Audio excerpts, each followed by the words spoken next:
அன்னை தகவல் சேனலில் நீங்கள் என்ன பார்க்க போகிறோம் அப்படின்னா, district legal services authority Thanjavur மாவட்ட சட்டப்பணிகள் ஆணைக்குழுவில் வேலைக்கு ஆள் எடுக்கிறாங்க. மொத்தம் எத்தனை போஸ்டிங் அப்படின்னா 8 போஸ்டிங்னு சொல்லியிருக்காங்க. என்னென்ன போஸ்டிங் அப்படின்னா, deputy chief legal aid defence council, assistant legal aid defence council, office assistant அல்லது கிளர்க்கு, கடைசியாக office peon attendance posting call for பண்ணியிருக்காங்க. பிளேஸ் ஆஃப் போஸ்டிங் எங்கே அப்படின்னா தஞ்சாவூர் அப்படின்னு சொல்லியிருக்காங்க. என்னென்ன போஸ்டிங்கு, என்ன குவாலிஃபிகேஷனு, எவ்வளோ சேலரி அப்படிங்கிறத ஒன் பை ஒன்னாக பார்க்கலாம். First legal chief legal aid defence council. இதுக்கு என்னென்ன எதிர்பார்க்குறாங்க அப்படின்னா, குற்றவியல் சட்டத்தில் குறைந்தது 7 ஆண்டுகள் பயிற்சி எடுத்துருக்கணும் அப்படின்னு சொல்லியிருக்காங்க. குற்றவியல் சட்டம் பற்றிய சிறந்த புரிதல் இருக்க வேண்டும் அப்படின்னு சொல்கிறாங்க. சிறந்த வாய்மொழி மற்றும் எழுத்து தொடர்பு திறன் இருக்கணும் அப்படின்னு சொல்லியிருக்காங்க. சட்ட ஆராய்ச்சியில் திறமை இருக்கணும் அப்படின்றாங்க. இதை தவிர ஒரு பாதுகாப்பு ஆலோசகரின் நெறிமுறை கடமைகளை பற்றிய முழுமையான புரிதல் இருக்க வேண்டும் அப்படிங்கிறாங்க. மற்றவர்களுடன் திறம்பட மற்றும் திறமையாக வேலை செய்யும் திறன் இருக்கணும் அப்படின்னு சொல்லியிருக்காங்க. அமர்வு நீதிமன்றங்களில் குறைந்தபட்சம் 20 கிரிமினல் ட்ரெயின்களை கையாள வேண்டும். ஆல்ரெடி 20 கிரிமினல் கேஸ் எடுத்தவங்க இதுக்கு விண்ணப்பிக்கலாம் அப்படின்னு சொல்லியிருக்காங்க. அதை தவிர கம்ப்யூட்டர் நாலேஜ், வேலையில் திறமையுடன் கூடிய அறிவு வேணும் அப்படின்னு சொல்லியிருக்காங்க. Second, assistant legal aid defence council. இதுக்கு என்ன எதிர்பார்க்குறாங்க அப்படின்னா, குற்றவியல் சட்டத்தில் 0 முதல் 3 ஆண்டுகள் வரை எக்ஸ்பீரியன்ஸ் இருக்கணும் அப்படின்னு சொல்லியிருக்காங்க.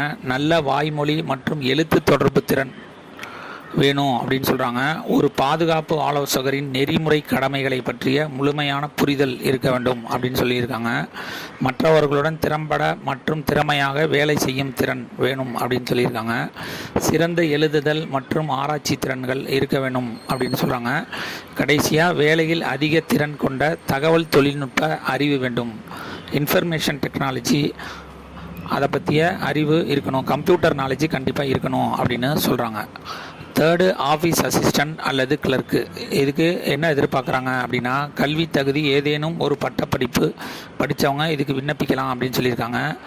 அடிப்படை வார்த்தை செயலாக்க திறன்கள் மற்றும் கணினியை இயக்கும் திறன் மற்றும் டேட்டா கலெக்ஷன் எக்ஸ்பீரியன்ஸ் இருக்கிறவங்க இதுக்கு விண்ணப்பிக்கலாம் அப்படின்னு சொல்கிறாங்க. அதை தவிர சரியான தட்டச்சு வேகம், மனுவில் முறையான அமைப்பில் டிக்டேஷன் எடுக்கும் திறன் மற்றும் நீதிமன்றங்களில் சமர்ப்பிக்க வேண்டிய கோப்புகளை தயாரிக்கும் திறன் வேணும் அப்படின்னு சொல்லியிருக்காங்க. கடைசியாக கோப்பு பராமரிப்பு மற்றும் செயலாக்க அறிவு இருக்கிறவங்க இதுக்கு விண்ணப்பிக்கலாம் அப்படின்னு சொல்லியிருக்காங்க. கடைசியாக ஆஃபீஸ் பியூன். இதுக்கு 8ஆம் வகுப்பு தேர்ச்சி பெற்றவங்க அல்லது அதற்கு இணையாக முடித்தவங்க இதுக்கு விண்ணப்பிக்கலாம் அப்படின்னு சொல்லியிருக்காங்க. சுத்தப்படுத்துதல் மற்றும் விருந்தோம்பல் தொடர்பான பணிகளை செய்யும் திறன் இருக்கணும் அப்படின்னு சொல்லியிருக்காங்க. சேலரி என்ன சொல்கிறாங்க அப்படின்னா, deputy chief legal aid defence கவுன்சிலுக்கு மாத சம்பளம் 60,000 அப்படின்னு சொல்லியிருக்காங்க. Second, assistant legal aid defence கவுன்சிலுக்கு 30,000 மாத சம்பளம் அப்படின்னு சொல்லியிருக்காங்க. தேர்டு, ஆஃபீஸ் அசிஸ்டண்ட் அல்லது கிளர்க்குக்கு 20,000 மாத சம்பளம் அப்படின்னு சொல்லியிருக்காங்க. கடைசியாக ஆஃபீஸ் பியூன் அட்டண்டன்ட்டுக்கு 14,000 மாத சம்பளம் அப்படின்னு சொல்லியிருக்காங்க. டிஸ்கிரிப்ஷனில் லிங்க்கு கொடுத்துருக்கேன். அதில் அப்ளிகேஷன் ஃபார்ம், ஒவ்வொருத்தங்களுக்கும் தனித்தனியான அப்ளிகேஷன் ஃபார்ம் கொடுத்துருக்காங்க. நீங்கள் எந்த போஸ்டிங்க்கு அப்ளை பண்ணுறீங்களோ அந்த அப்ளிகேஷன் ஃபார்மை டவுன்லோட் பண்ணி அதில் என்னென்ன கேள்விகள் கேட்டிருக்காங்களோ அதுக்கான சரியான பதில்கள் மற்றும் அட்டஸ்டட் காப்பி சில இதுக்கு வைக்க சொல்லியிருக்காங்க. அந்த அட்டஸ்டட் காப்பியும் வச்சு அனுப்ப வேண்டிய முகவரி என்னங்க அப்படின்னா, chairman principal district judge, district legal service authority, ADR building, combined court campus, Thanjavur 613007 அப்படின்னு சொல்லியிருக்காங்க. என்னைக்குள்ளே கிடைக்கணும் அப்படின்னா 10/9/2024 மாலை 5 மணிக்குள்ளே கிடைக்கணும் அப்படின்னு சொல்லியிருக்காங்க. விண்ணப்பித்து வெற்றி பெற்று பணியில் சேர்க. நன்றி, வணக்கம்.